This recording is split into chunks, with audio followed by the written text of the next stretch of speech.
Seguimos con el tema de consumo, seguimos ayudando a la gente, seguimos dándole servicios porque, bueno, hay productos que aumentan, pero que pueden ser suplantados por otros. Y Claro. Sofi Ocaño está en este momento recorriendo una superficie de compras de aquí de la ciudad de Córdoba, acompañada por nutricionistas que nos van a decir si un producto aumentó, por ejemplo, la carne, con qué lo podés suplantar en la góndola, en vivo, por Telefe. Adelante, Sofi.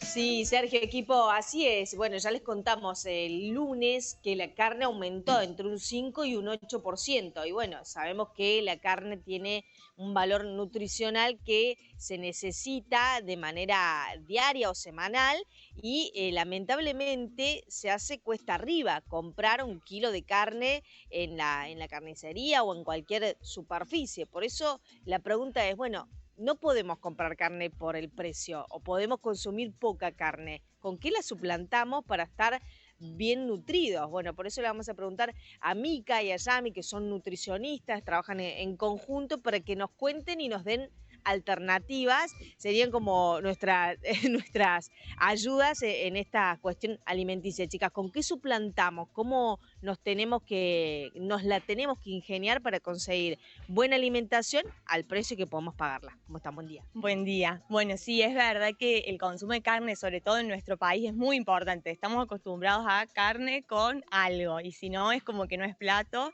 o no es lo suficientemente nutritivo. Pero hoy estamos acá justamente en el súper, en la góndola de las legumbres y de los cereales, para contarles de que son excelentes alimentos de origen vegetal, que también nos aportan proteínas completas, ¿sí? Y que va mucho más allá de la lenteja y del arroz y el fideo que quizás estamos acostumbrados a consumir, que tienen propiedades buenísimas como ser altos en fibra y que también logran conformar una proteína completa como la de la carne. Es bajo el consumo por costumbre, por desconocimiento, por no saber cómo prepararlos, pero hoy les vamos a contar un poquito más de qué variedades tenemos y cómo incluirlos en la alimentación, porque realmente son muy económicos y muy rendidores. Claro, por ejemplo, a ver, acá ¿qué tenemos? Maíz pelado blanco,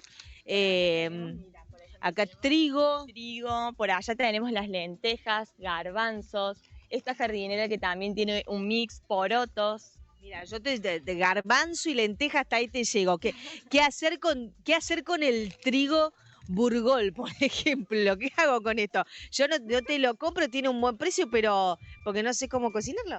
El trigo burgol es un cereal que es muy rico en fibra y muy rico en proteínas también. No lo comemos tanto, salvo en comida árabe. Se puede hacer muchísima variedad de comidas porque no solo el trigo burgol, sino todas las legumbres son muy versátiles. Se puede hacer desde hamburguesas, guisos, sopas.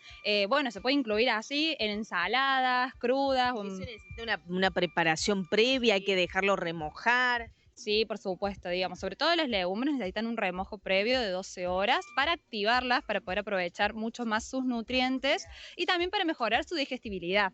Hay personas que tienen más sensibilidad intestinal, entonces para no tener gases y eso es re importante un remojo por lo menos de 12 horas. Mira, este me gustó más, Sergio, equipo, porque está, mira, a menos de 1.000 pesos, nosotros que andamos con los 1.000 pesos en el bolsillo. Así que maíz pelado, blanco, ¿qué hacemos con esto? Incluir, por ejemplo, como solemos consumir el arroz, que estamos más acostumbrados a hacer como tipo guiso de fideos o de arroz, pero aumentamos el valor nutritivo usando una legumbre, o en este caso un cereal, ¿sí? Pero que también es fuente de proteína. Es importante lavarlo, remojarlo, como decía Yami, 12 horas, que por ahí parece un montón, pero no hay que hacer mucho más que dejarlo a la noche. Me acuerdo de poner en remojo y después cambiando el agua de cocción, lo cocino, ¿sí? Y el remojo también reduce el tiempo de cocción, porque eso pasa a veces con las legumbres, hay que cocinarlas mucho tiempo, el consumo de gas es alto. También tenemos la opción en lata, que siempre hay alguna legumbre que es un poco más económica. Están por este lado, Sergio, sí, mientras te escucho, decime. No, simplemente... Nosotros nos trasladamos acá al... Dale, simplemente, a ver... Sí. El asunto en una familia tipo de pareja con 2 chicos, sí, es cuán llenadores son estos productos, porque claro, la costeleta, vos sabés que el tema de cómo se digiere la carne, te comes una costeleta con un puré de papas y tirás hasta la merienda. ¿Cómo funcionan estos productos a la hora de llenar la panza si tu hijo de 14 años en 5 minutos no te está pidiendo un sándwich de mortadela? Claro, lo hablábamos recién, ¿no? Que en casa las milanesas eran en fuente, o sea, había una fuente llena de milanesas, ahora es 1, 2, 3, una para cada uno. Bueno, con esto la pregunta es, ¿cómo hacemos para que eso tenga el mismo peso de llenado, por decirlo de alguna manera, que una costeleta, una milanesa? Porque tenemos miedo que después a un par de horas nos pidan, claro, comer algo más. Son muy saciantes las legumbres y los cereales. No es lo mismo un arroz blanco que estos alimentos que estamos nombrando, porque tienen mucho contenido en fibra, lo que hace que genera mucha saciedad. ¿Tienen que ocupar más lugar en el plato? Claro, ¿Son en mayor cantidad? Eso, sí, es que en realidad esto cuando lo remojamos y lo cocinamos, crece muchísimo en volumen. Y por ejemplo, para hacer preparaciones como milanesas, hamburguesas, pero que sean de fuente vegetal, se puede, rinden un montón y combinadas con algún vegetal quizás también podamos aumentar su volumen. Y también recordar que también hay proteínas de origen animal que no es la carne. Por ejemplo, los huevos tienen mucho valor proteico, son saciadores, pueden incluirse en muchísima variedad de preparaciones, de huevo duro, revuelto, omelette, en tortillas, en rellenos. Y el huevo, al tener la proteína completa, al igual que la carne, da mucha saciedad. ¿Es cierto eso de que tengo que comer al menos 2 huevos por día o es un mito? En realidad hay muchos mitos alrededor del huevo, esto de solo un huevo por día, 3 huevos a la semana, fueron cambiando las recomendaciones. Obviamente que eso es algo muy personal, pero se puede consumir 2 huevos en el día y también pensar que es una proteína completa y que es muy versátil para hacer tortillas, budines, mezclado con verduras también, y que voy a estar asegurando el aporte de una proteína completa. ¿Cuántas veces a la semana debo comer carne? Y si no como ese día carne porque no me alcanzó, porque no facturé ese día, no pude ir a trabajar, ¿con qué la suplanto?